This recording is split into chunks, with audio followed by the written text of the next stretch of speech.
All right, we are live, Barstool units, live from the Barstool office. I'm Coach Doug's with me, as always, the Honorable Frank the Tank Fleming. Frank, I think this is a good day. It's a good week for a few guys in the Barstool office.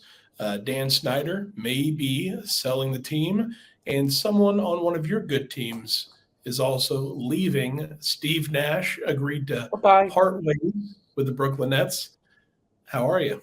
I'm doing fine. I think the proper term when it comes to Steve Nash is he was relieved of his duties. I mean, the press release that I saw said that they agreed to part Mm. ways. Yeah, well, relieved is probably the best way. Nets fans are relieved that they don't have to deal with him anymore. And the And players he are is, relieved that they might actually be getting a real head coach, despite what Kyrie Irving says. We don't need to be coached. Steve Nash himself is relieved that he doesn't have a bad coach. That now that he realizes he does need to be coached, and Steve Nash himself is relieved that he doesn't have to deal with his whole fucking team anymore. yeah, I would say it's, I would say both are all parties involved are probably happy with the outcome. Steve Nash, uh, he played in the NBA, of course. He's got dual citizenship of Canada and South Africa. And growing up, he actually didn't want to be a basketball player. He wanted to be a soccer player. He actually owns a significant chunk of the MLS team, the Vancouver Whitecaps. So I could have already imagined that Steve Nash has already booked his trip to Qatar. To what? Qatar. Oh, is that how you say it? Actually, that's not how I used to say it. I used to say Qatar, Yeah. but I found out that the actual true definitive true, like How everyone they on the how, news says how, it. how they pronounce it. Yeah, how they pronounce it is Qatar, Are you saying gutter or cutter? Qatar. Cutter. Yeah, it sounded like you said gutter at first, but yeah, it's similar to gutter, but with a Q Yeah, or a CU, cutter. But yeah, that's it's one of those. There's I can't remember there's a word for it. Indo names, I think maybe. It's basically it's the same as Germany and Deutschland yeah. or Spain and Espanol. It's we. I think most Italy and people. Italia. Yeah, I think most people probably say Qatar, but the I guess the proper pronunciation is Qatar. We have a couple guys, Donnie and PFT are going to be going. I believe Zah might be going as well to Qatar to watch the World Cup games this Christmas. That'll be fun for them. I'm going to watch the games. I'm obviously doing a sticker book, trying to get to which is actually helping to me learn some of these soccer names. Yeah, is Uh, helping you become more familiar with the name, yes, not necessarily the pronunciation. yes. Well, I recognize some of the people from my new team, a team that I have officially adopting from the English Premier League, Arsenal. Wait, hold on. So you're an Arsenal fan? Yes. When did that happen? All the stream says Troops and Zadu. They got me. They recruited me. So you're hopping on. So you saw Troops and Za cheering for Arsenal. You saw Dave and Spider cheering for Tottenham, Yep. and you And then decided, somebody you know sent what? me an Arsenal. Then someone sent me an Arsenal scarf. And that was the final straw. Yep. Fair enough. Okay, so if you want Frank to cheer for your team, send him a scarf of your team, and he'll start cheering for your team. Frank, that reminds me. Yeah. So okay. So maybe the Brooklyn Nets should send you a Nets scarf. We talked about this on last week's episode that you were pretty much done with the Nets. You weren't intrigued by them at all. You weren't excited to watch them play. You weren't really paying attention. Now with Steve Nash gone, you still have Kyrie to deal with, and now a new coach who was suspended, a possible new coach. I don't think it's been official yet, Not but official yet, but it almost it seems like it's going to happen. I just don't know why it's not officially happening yet. That Ime well, Udoka. maybe because the coach they're wanting to hire was suspended from his current team for improprieties at work, we shall say. You mean sleeping with the cleaning lady? That's frowned upon here. Is that wrong? Should I not have done that? Yeah, I don't think anybody knows the full story behind that, but obviously he had sexual relations with people in the organization, which is it might have always been wrong, but especially in today's age, he is in a position of power, and he was having sexual relations with other people in the organization who may or may not have been beneath him in the you know, organization structure. he's not married, but he's been dating for a long time the actress Nia Long. I thought they were married. Maybe a I don't think common they've law officially marriage. been married. They have children. That they have like a 12-year-old kid together. They have like kids together. So Well, I mean, even if they they were might to, as well be married, even though they may yeah, not be technically married. yeah, they may not have actually had a wedding, but if they have kids together and they've been living together, they may have what is considered a common law marriage. Yeah. So, well, anyway, so yeah, so Boston suspended him. They suspended him for the whole season, not the NBA. The team itself suspended him, and he may be the new Brooklyn Nets coach. My understanding from everything that you've talked about, Frank, with your teams, as long as the team wins, you don't really care what they do. It doesn't matter what they do. As long as they're winning on the court, on the field, on the ice, what they do outside of the organization or off the court in this instance doesn't bother you one bit. Just win. Is that still Just the win, case? baby. That's still the case? Just win, baby. Yeah. All right. So This you is don't mind this coach coming in at all. You're excited for this coach. it's the last bullet. What do you mean? It's this error which is turning into an error. This KD Kyrie or the error which was supposed to bring a championship to Brooklyn. If this doesn't work out, if this team doesn't turn around quickly under Udoka, who was an assistant coach 2 years ago when they almost went to the Eastern Conference Finals Mm-hmm. and propped up Steve Nash's first season, who has worked with these players before, if he can't turn it around, it's over. You got to blow it up. Okay. And that includes the general manager goes out. So what percentage are you, compared to last week, are you back on the Brooklyn Nets train? Still does nothing for you? You're out still? It's wait and see. If it doesn't work, it doesn't work. If it works, maybe I could start getting back involved again. This reminds me of the Mets of the early 90s. The worst team money can buy, 1992 Mets, where after a losing season, they brought in all these big-name players, Eddie Murray, Bobby Bonilla. They already had Vince Coleman. They brought in two-time Cy Young winner Brett Saberhagen. And it was supposed to be, the big slogan was, hard ball is back. And the Mets just had a miserable season. They ended up deciding to start selling off at the end of the season. They traded David Cohn rather than re-sign him. And they began angling towards rebuilding. But they did it half-assed way. So 1993 rolls around. They get off to a horrendous start. They're worse than the expansion Rockies, worse than the expansion Marlins. They go on to lose 103 games that year. And then what happens is everything just got ugly. You had Bobby Bonilla threatening to kill a reporter who wrote the book, the worst team money can buy. That was about the 92 Mets. So Bobby Bonilla is saying, I'm going to show you the Bronx.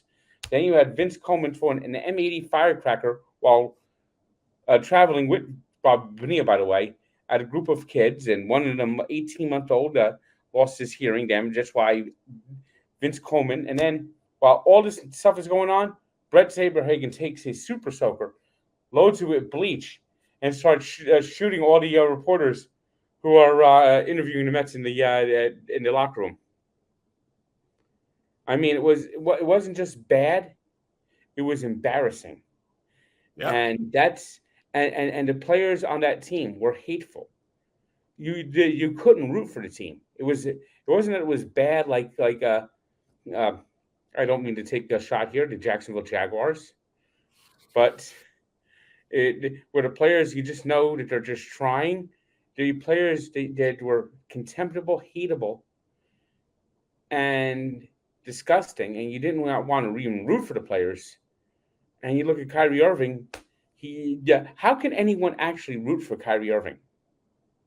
How can anyone root for this guy? I guess it depends on who you are. I think if you're a Black Israelite, it's probably pretty easy to root for him.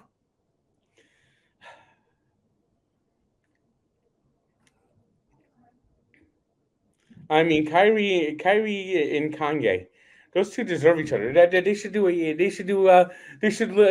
into an apartment together and redo the Odd Couple. I don't know if they'd be the Odd Couple. The point of the Odd Couple is they were opposites. Not to ruin your analogy, Frank. I'm not sure if that would be the Odd Couple. You do know that Felix Unger was asked to remove himself from his residence on my birthday. I do, Frank. I do know that. But they just, I mean, would a buddy cop do a movie? Right now. Oh yes, a buddy cop. Although buddy cops would, these two agree on everything. So again, I don't. A buddy cop maybe, but a buddy cop usually has back and forth, so different personalities. I'm not trying to blow up your analogy, Frank. I'm just saying. I mean, Kanye. Your analogy. Yeah, they're actually looking for another friend whose name begins with K. They're trying to start a club. I'm not touching that one, Frank. I'm not touching it at all. I mean, Kyrie Irving genuinely believes the Earth is flat. Genuinely believes it. I mean, can you prove him wrong? and I worded that specifically. I did not ask, can you prove that he's wrong? Can you prove him wrong? I don't think he would believe anything you put out there. I think if you took him up in SpaceX, he'd still think the Earth was flat. Yeah, you put him in a simulator.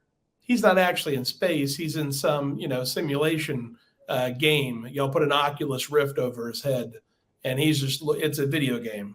He's not actually in space. Nothing you can do would prove to him that the Earth is not flat. We can send him to the moon. Let's go back to what you said earlier, Frank. As long as he's winning, do you care? Yeah, well, they ain't winning. But if he was winning, would this really be an issue? Someone once said that winning is the ultimate deodorant. Yeah. Yeah. Turns out if you win, you get away with a lot of stuff. Speaking of which, and they're 2-6, and they're not fun. They're not fun to watch. There's no hustle. There's no heart. There's no effort. I mean, listen. I hope Udoka changes. They're getting paid, $20 million plus a season, to not do anything. Ben Simmons is this man is lost. This guy missed a layup, and he was now passing the ball while he's wide open. They go up the court. All the NBA, all the defenses just go on to KD and Kyrie, and Ben Simmons is alone under the basket, and they just go, "Oh, they're not going to pass to him anyway." Yeah, and if they do, he's not going to take the shot. Nope. Yeah. So okay. So you're still out on the Nets. However, as far as Kyrie's actions off the court, the potential new head coach, his actions, As long as they start winning, that's all that matters to you.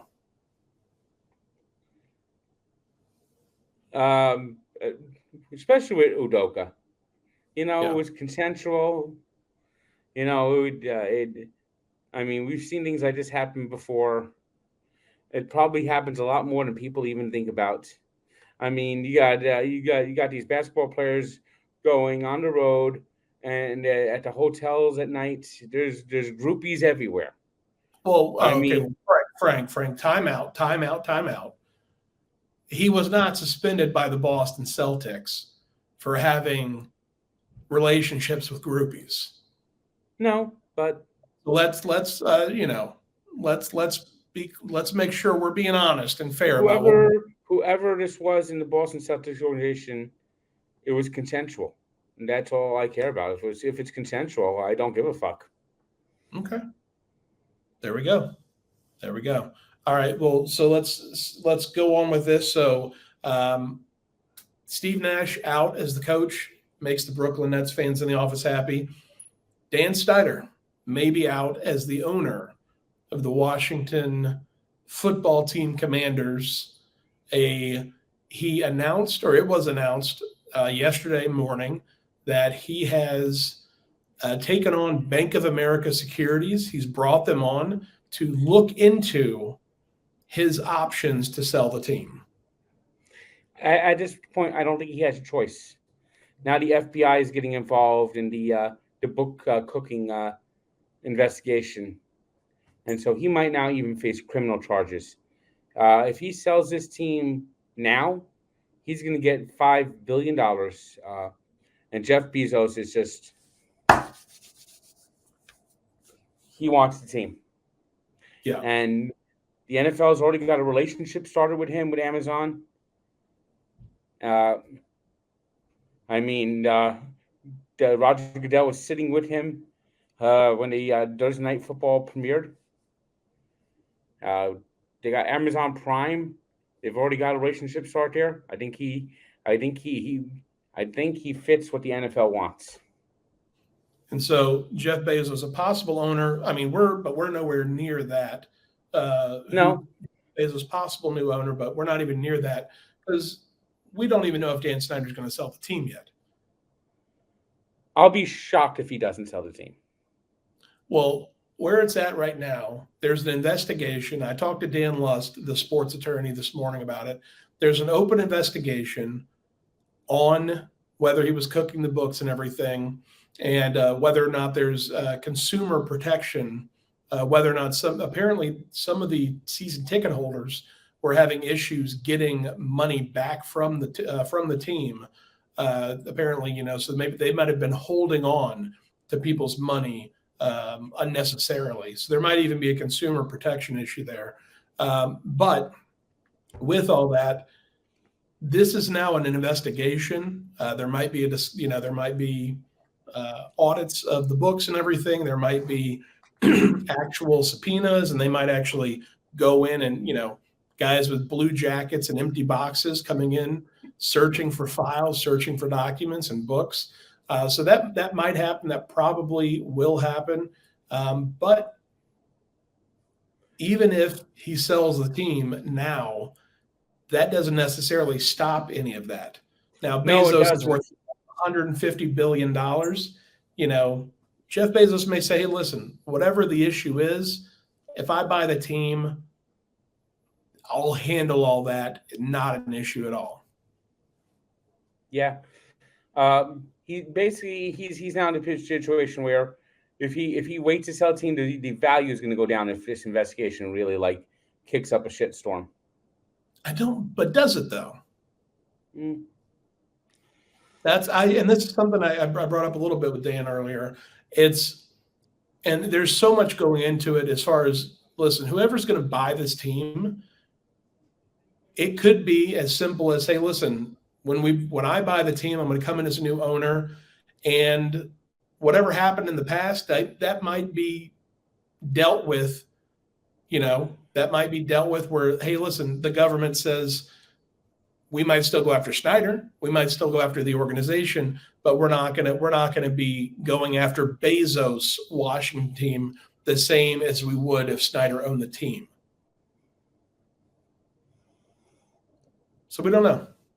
Yeah, we don't know, but do you think Bezos, obviously Bezos and the NFL have a relationship with Thursday Night Football being on Prime. Do you think they want Bezos as an owner?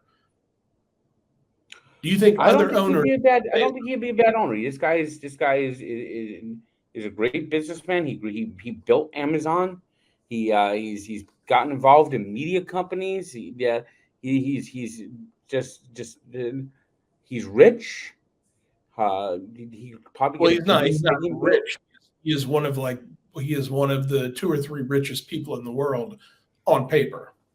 Yeah, and but I think he's I can't see any owner really going against him. Well, and so exactly. And so, do you think NFL owners would want him as an owner? MLB owners didn't want Steve Cohen as an owner. Yeah, there were a few that did not want Steve Cohen there because they're afraid he'll outspend them. Mm-hmm. Now we don't really have that issue with the salary cap in the NFL, right? But do you think with him becoming an owner, maybe he pushes for higher salary caps? Maybe he's on the player's side because he's got all the money to spend. Jerry Jones has been they've been dealing with Jerry Jones doing the same thing. 30 years ago, Jerry Jones, NFL owners are trying to fight him for him going on his own and doing all this stuff for the Cowboys. And what he ended up doing was making the whole league richer. Yeah. So you think the other owners would welcome Bezos with open arms? Yeah, I don't think there's a lot of old school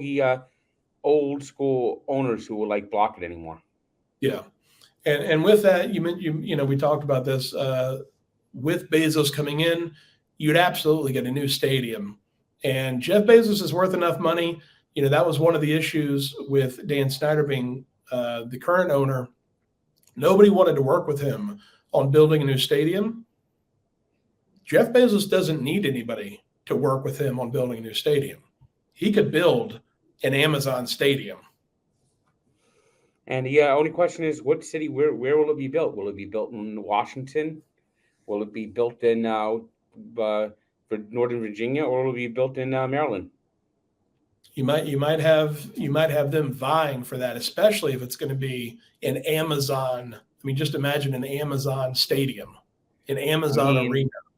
I could actually honestly see them going to Northern Virginia. That would probably be the best option. Find out that there's plenty of land over there in Northern Virginia. Build a stadium, build a dome stadium, and then get a Super Bowl down to Washington. Get a Final Four to Washington. Now we talked about this with Chicago moving to Arlington Heights. Arlington Heights. That plan would involve them getting a dome stadium so that they could get a Super Bowl, so that they could get a Final Four. Those events only happen once a year. So, I mean, it's possible in the next 10 years or so, we're going to have 15 or 20 different cities that all have this available, but those only happen once every year. Is it worth it? Is it worth it? But you also bring in bigger concerts.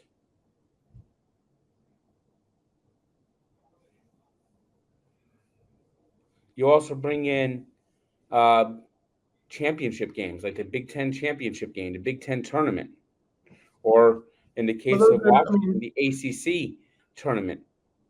Those are, again, we're talking about 2 or 3 days out of the year. I mean,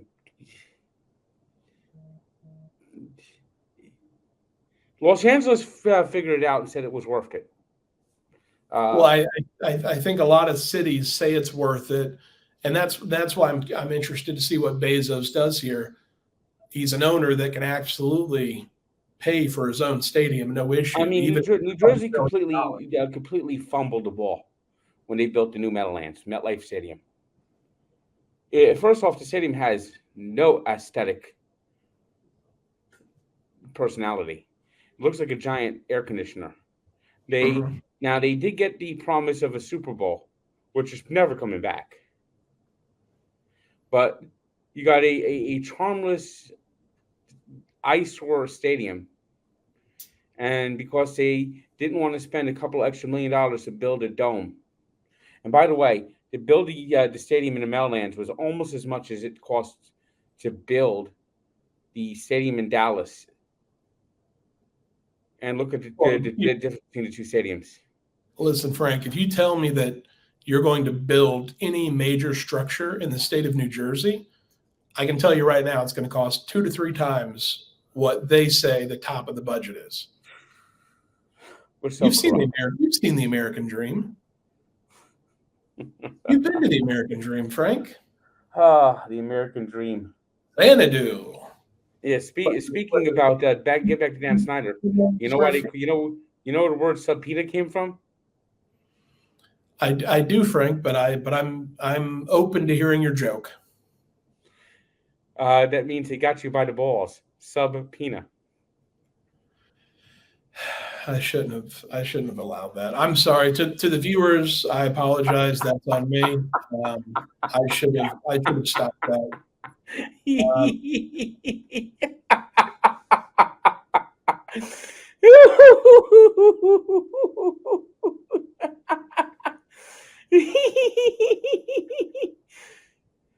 you done? Are you done, Frank? Yes, I am. All right, good. That's on me. I apologize to the viewers, to the listeners. I apologize if there were any children listening. There's no excuses. I'm sorry.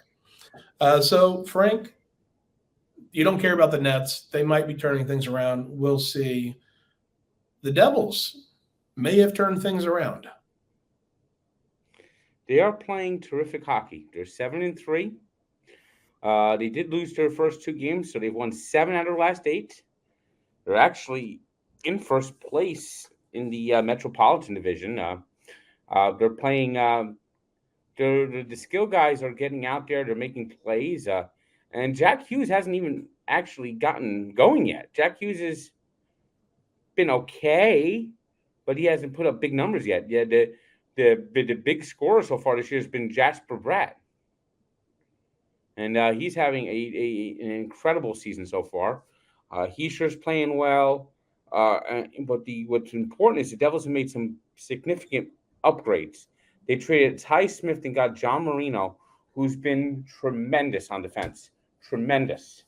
Dougie Hamilton, who was injured last year, big part of the season, he's playing well. Now, Andre Palat, who they got from the Lightning, was supposed to be their big offseason acquisition. Now, he's hurt. Hopefully, he'll be back in about a month or so. He had groin surgery, so I don't know how long that's going to take, how long he's going to be out for that, maybe 4 to 6 weeks, I guess.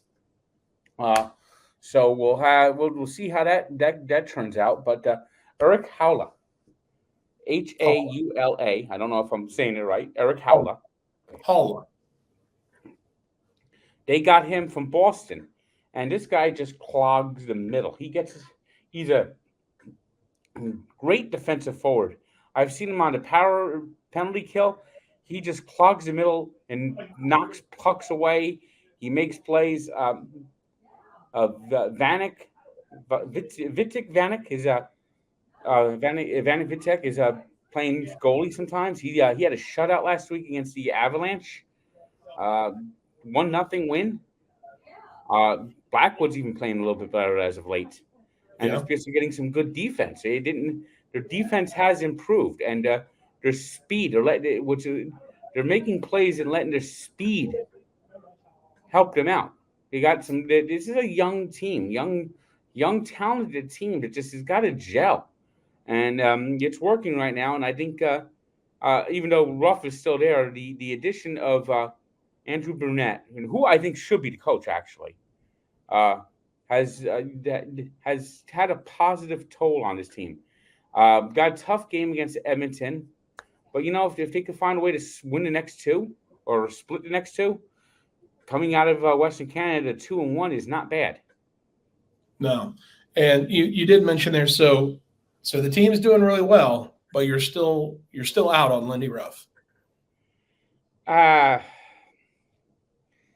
What the problem is? He's an older coach. And you don't like old people. I just think I think the Devils would be better off with a younger coach. Yeah. Yeah, you're just not a fan of older people. I mean, Ruff coached these Buffalo Sabres to the Stanley Cup Finals in 1999. When he was young. Yeah. Exactly. You didn't have a problem with him then. I think what the Devils need is a dynamic young approach. What's your cutoff age? Like 40? 50 maybe? 50 maybe. 50. So young to you is at least under 50. Younger compared to Ruff. Yes. How old is Ruff? He's got to be one of the older coaches in the league. I think he's close to 70. Yeah. Let me look him up. Lindy Ruff. Ruff. You don't have to look up his age. I'm sure he's old. He's 62. Frank, that's not old at all. Yeah, but he's been coaching for 25 years. Well, yeah, if you're a good coach, you coach for a long time. I just try to see some. You is old, Frank? He's younger than I thought he was. 62? I actually thought he was around 70. Jeez, Frank, 62 isn't old at all. You're almost 70. You're almost 62, Frank. What are we talking about here? 15 years. You're getting up there, Frank. You're getting up there. Speaking of getting up there, Frank, your picks, you're starting to pull away. None of us had a good week last week. My college picks, I just had bad beat after bad beat. I decided early Saturday that I wasn't going to keep track of this week's picks. I mean, obviously somebody else did, and the graphics were made. The pick the one that hurt me was TCU West Virginia, and West Virginia was a 7-point dog. Played them tough all game. It was the back and forth for a while. And with 20 friggin' seconds left, TCU had a 4-point lead. And instead of just running out the clock, threw a touchdown fuck you. Or a fuck you touchdown. That you call that a fuck you touchdown. When you score, when you're up when you got the game won and you could just run out the clock, you just throw a touchdown. Let's call it a fuck you touchdown. And that's what TCU threw against West Virginia. Threw a fuck you touchdown. Made the people that bet on TCU very happy, but people who didn't bet on them are gloomy. Do you think that was the worst? Do you think that was the worst bad bet of the weekend? The worst bad beat for me. For you, okay, but total overall, I think I have that. I think I have you beat there.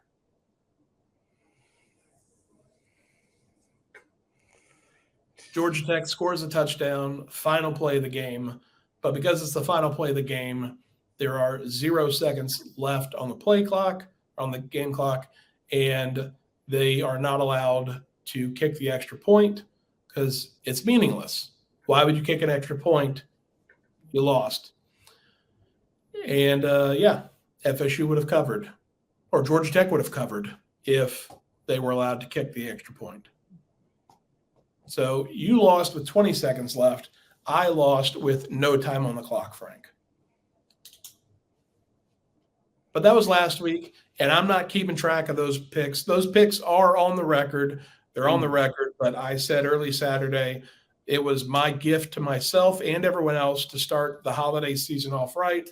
I'm not keeping track of those picks. They are in the official record, but I'm not keeping track of them, and I'm not going to be upset about whatever happened on Saturday or Sunday. On Sunday, I don't know. I might have gone 5-0 on Sunday. I wasn't keeping track. I don't know. We can move on. Let's go to this week's picks. Frank, who do you got in college football? Well, Notre Dame. Last week I picked against Notre Dame. They actually won. I'm picking against them again. Why not? I'm surprised the line is this low. 3.5. I know the game's in South Bend, but it's Clemson. It's You think Clemson. You think Clemson's going to easily beat Notre Dame? Yeah. Easily. Yeah, Clemson's fighting for a national championship. Notre Dame is fighting just to get back to the top 25. I mean, Notre Dame at this point, they look like they're going to be playing in the Duke Mayo Salad Bowl, whatever the fuck, some meaningless game in December at 3:00 kickoff. You think they have a Mayo Salad Bowl?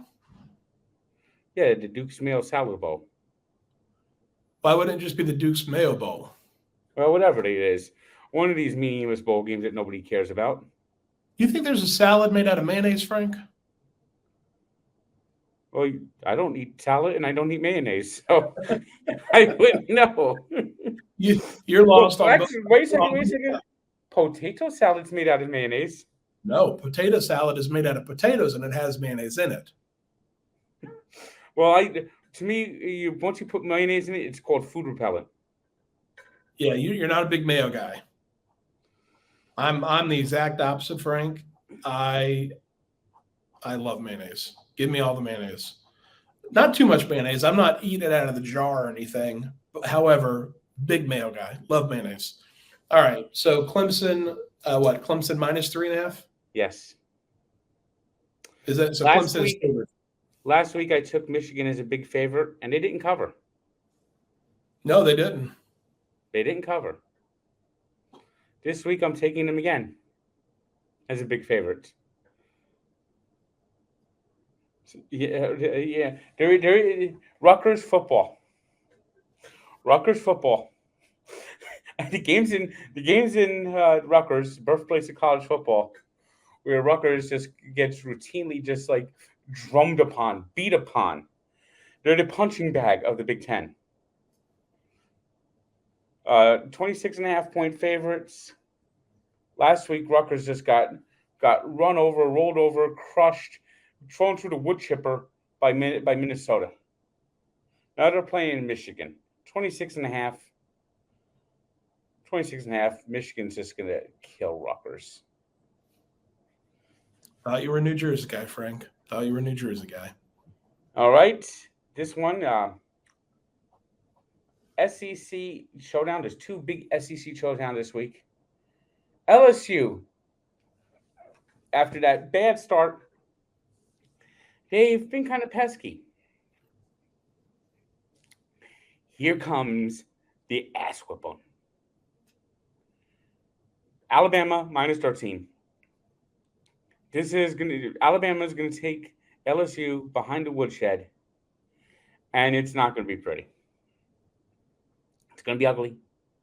Alabama is just gonna be 30 points, maybe 40. This is gonna be a straight up just Alabama, just like taking the tiger by its tail and whipping it and like throwing it down the linoleum like you used to do with the kittens when you were a kid. I never did that as a kid. I want to make that known right now that I never spun cats around by their tail and threw them on the ground. I want to make that very clear. Frank is saying Frank did that, not anyone else. Well, I had a friend who had a cat that he did that all the time with. Frank, I've said this before. You might need to call BetterHelp. This is not a sponsored ad or anything, but the stories that you have of your childhood are dark, to say the least. They are dark. So anyway, you have Alabama, plus 13? What was it? Or minus 13? Minus 13 against LSU. Alabama minus 13. So you don't think Alabama's losing it? You don't think Saban's on the decline and like their dynasty's waning off? Nope. All right. And the next pick. Da da da da da da da da.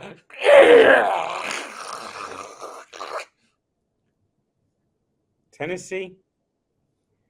It's been nice seeing you, but it's going to be Tennessee. How dare you? Georgia minus 8. Frank, I'm glad Georgia you. should be the number one team in the country. They're going to show that they're the number one team in the country. Georgia is going to beat Tennessee -8.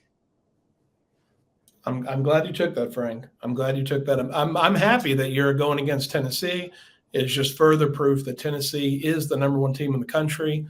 I'll start my picks out here. Oh, wait a second. I got to do my over-under. Oh, you got one more. Okay, go for it. I was as soon as you took Georgia, I was seeing red there, Frank. All right. We got a matchup that one time would have been a headline matchup. Now it's not so much. Florida State against the Miami Drizzle.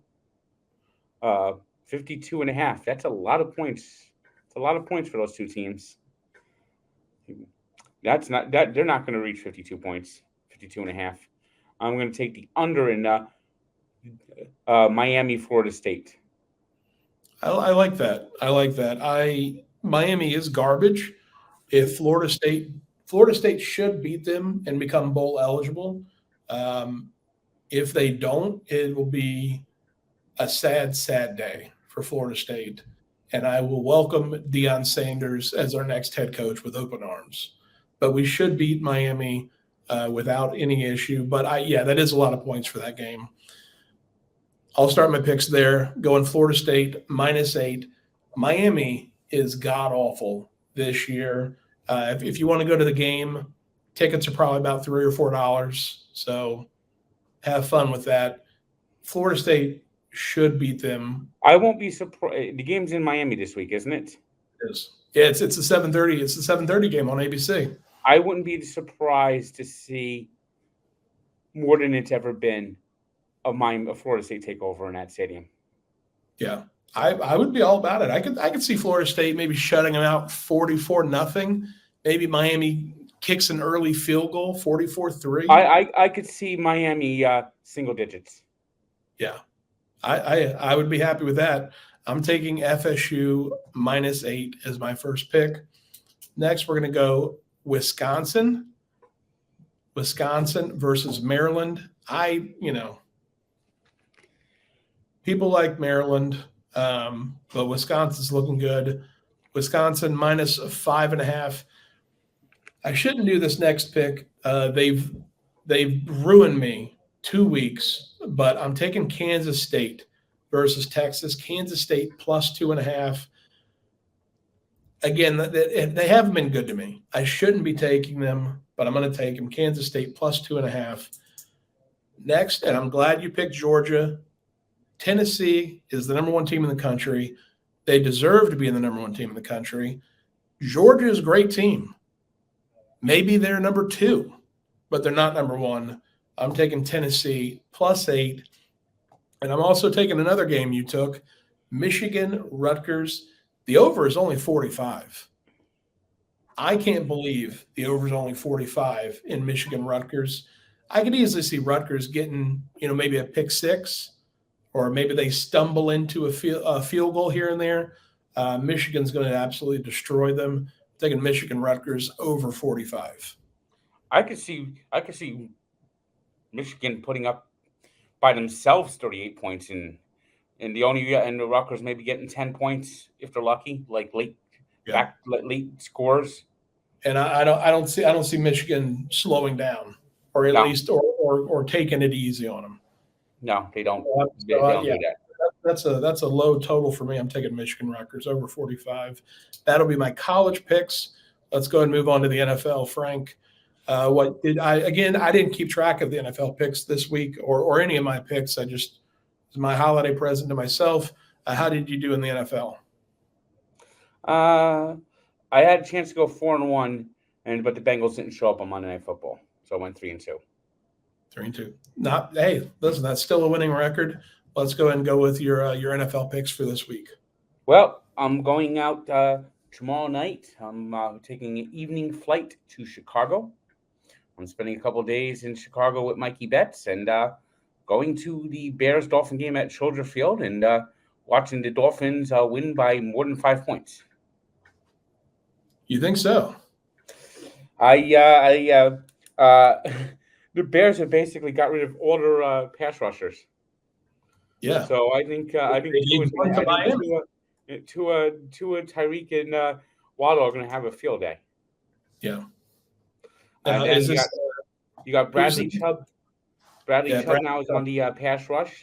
Dolphins just got him in a trade and signed him to a 5-year extension, giving him a linebacker, a much needed linebacker that the Dolphins could need. And I think that's going to be a big pickup. I'm not saying that the Super Bowl is possible this year. I mean, Buffalo Bills are a tremendous team, but I think this team is rising. Fair enough. All right. Well, I'm not gonna put any doubt to your faith there. What do you got next? The Packers have to play better. They have to. They are playing the Detroit Lions, a team that basically dies in the second half recently. They had a good half against the Dolphins in last week in the first half, and in the second half, they just like it was they disappeared. There's no way the Packers are this garbage.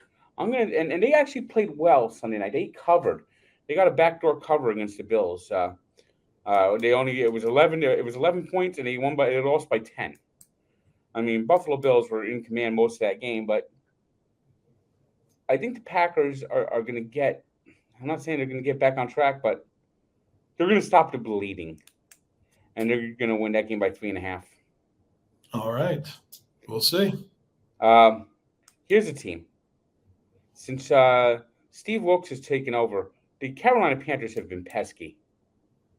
Really pesky. They almost beat the Falcons last week. They played well in Los Angeles, even while Robbie Anderson was getting kicked off the sideline. They beat the Buccaneers. They're a 7.5-point dog against the Bengals, who look like shit on Monday night. Joe Burrow doesn't have Jamar to throw to. And I think that severely hurts the Bengals offense. Now, I'm not saying the Panthers are going to win the game, but 7.5-point spread, I'm taking those numbers. I'm taking that number because the Panthers have been pesky. Yeah. The Seahawks are flying high. And Vegas has put them down as a 1.5-point favorite, underdog in Arizona. That's a trap line. They want you to take the Seahawks because Cardinals are the smart money. Cardinals, they're a little funky, but they got DeAndre Hopkins back, and I think that helps the offense. I think the Seahawks are playing above their head, and I'm taking the Cardinals minus 1.5. I think that's a good pick, Frank. And my over/under, I'm going to go Chiefs Titans over 46.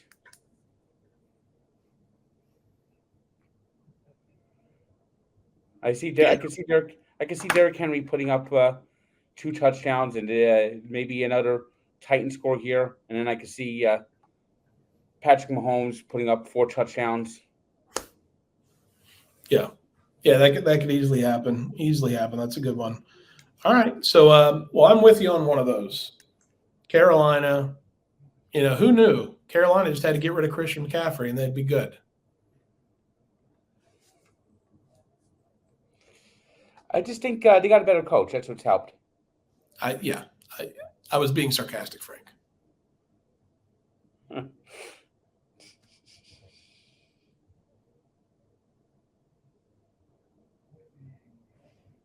Are you okay? Gotcha. All right, so I'm taking Carolina plus 7.5 at Cincinnati. Atlanta, you mentioned, we saw the game last week. They're not looking great, but neither is Los Angeles Chargers. I'm going to take Atlanta plus 3. I feel comfortable. I'm not confident, but I feel comfortable with that pick.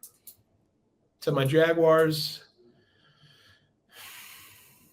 I don't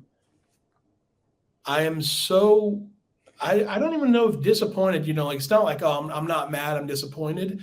I'm past that, I don't. What's the right word for just numb? You do realize if the Jaguars find a way to win 6 games this year, they will actually double their win total from last season.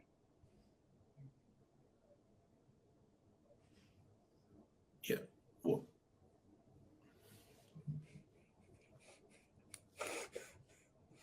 I mean that's a weird stat to say. Yeah, I mean if they win 12 games this season, they'll like. I mean, Frank, we suck. You know the Raiders never win early window games. Listen, the Jaguars might disappoint me on the field. They're not going to disappoint me off the field. Las Vegas -1.5. I'm taking it. I don't want to. I don't want to do that, but I don't see how they've left me any choice. They haven't left me a choice, Frank. If I pick the Jaguars, they're going to lose on the field. I'm going to be upset, and I'm going to lose on here. I can't win either way. I can't. So I'm taking Las Vegas -1.5. Next up, we got Buffalo -11.5 versus the Jets. Zach Wilson looks like garbage. Listen, I'll say this going back to Trevor Lawrence. Trevor Lawrence does not look awful. I don't see Trevor Lawrence playing and say, we made a mistake. We should have, although I just wish he would have come out a different year. I wish we would have held on to Gardner Minshew. Gardner Minshew, he's a guy you want behind center. He's a guy you want under center. Just now I'm depressed, Frank. I'm talking about the Jaguars, and it's just, again, I'm not, it's not even a, that might be the, am I depressed? I might be depressed, Frank. The Jaguars might have put me into depression. Again, I'm not mad. Welcome aboard. I'm so numb to it all. Like I can't even, it's just, yeah, it's upsetting, Frank. I'm upset. I'm upset. This sucks. This stinks. I don't like this feeling, Frank. So anyway, I'm taking Las Vegas -1.5. Let's go Buffalo -11.5 versus New York Jets. Again, like I said, Trevor Lawrence, he doesn't look terrible. I'm not upset. It's not like he's not, although those interceptions, God, this is, he doesn't look terrible. If I had bad decisions and he's trying to force the ball, that's what I say. Yes, which he shouldn't do. But again, it's only his second year. I still think he looks better than Mac Jones, better than Zach Wilson. Trey Lance is injured. I think he looks better than Justin Fields. I'm not upset that we drafted him yet. And again, it's one of those things. Is he bad, or is Jacksonville just tearing him apart? That was what I said before we even drafted him. I said he's either going to be great and he's going to bring Jacksonville up, or Jacksonville's going to tear him down. And I don't know. Anyway, Buffalo -11.5 versus the Jets. And then for my over-under, LA Rams versus Tampa Bay Buccaneers. Both of these teams stink. I don't know what it seems the Buccaneers go under every game they play. They're just not getting anything going with Tom Brady. Maybe they put in Kyle Trask. Maybe he turns it around for him. I'm going under 42.5 for Rams Bucks. Yeah, Tom Brady, he doesn't look too good. This is the year he finally falls off the cliff. Where have we heard that before? I don't know. Did I say that earlier this season? No. Huh? I said inquiring minds want to know. Maybe. Again, with them, I think, obviously, when you watch Tom Brady, I don't think Tom Brady is the reason they're losing those games. No, but he's not doing what he normally does in getting the wins. That he's not saving games from the fire. Exactly. Which, I mean, at a certain point, no matter how good you are, if you don't have anyone around you, so that's it. That's it. Well, those are our picks, Frank. I didn't expect that. I didn't expect to become depressed talking about the Jaguars, but here we are. maybe you can end this on a strong note for us. Send us off on the weekend on a happy note. Frank, this is Barstool Units. Please take us out. Click like, subscribe, and if you're around Chicago, maybe I'll run into you this weekend as the Dolphins go in and beat down on the Chicago Bears. The Dolphins are gonna win. They're gonna kick the Chicago Bears' ass.